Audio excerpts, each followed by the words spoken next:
मिथिला के लाल रच दिला इतिहास। जी हाँ, हम बात कर रहा छी निखिल महादेव झा के।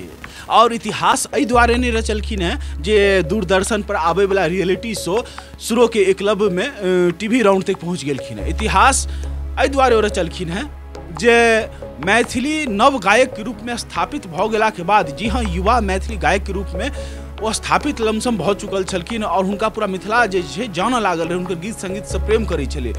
और ओहि के बाद ओते हिम्मत देखेलखिन जे रियलिटी शो में गेलखिन और सिर्फ गेलखिन नहीं, टीवी राउंड तक आबि चुकल छथिन। और जखन से पूरा मिथिलावासी के पता लगलै पूरा भर भर का प्यार और सपोर्ट जे छै मिल रहल छै और मिलवाको चाही, भरपूर मिलवाक चाही। कियाक तो मिथिला के गौरव के बात छै, मिथिला के सम्मान के बात छै। मिथिला फेर से तैयार है एगो नेशनल सुपरस्टार दे लेल, जी हाँ, सज्ज एगो पूरा देश और विदेश में जे पताका फहरा पावे अपन गायकी से, ओहन कलाकार के दे लेल। ऐसे पहले बुझल है तो मैथिली ठाकुर जी, जिनका बारे में ज्यादा किछ कहो के छै नहीं, पूरा दुनिया जाने छै, पूरा देश जाने छै मैथिली ठाकुर जी की छथिन। और 10 लोका रैपर जे छले MTV हसल में दरभंगा के, ओहो जे छै अपन क्षेत्र में अखनो जे छै पूरा झंडा गाड़ने छथिन और बहुत सुंदर काम कर रहल छथिन। और अब निखिल महादेव झा भाई तो आप जे छै पूरा मिथिलावासी के भर के सपोर्ट करऽ के छै हिनका और फाइनल तक पहुंचाबऽ के छै। और पूरा उम्मीद कऽ सकै छी, पूरा विश्वास है जे निखिल महादेव झा भाई ट्रॉफी लऽ कऽ मिथिला में एता।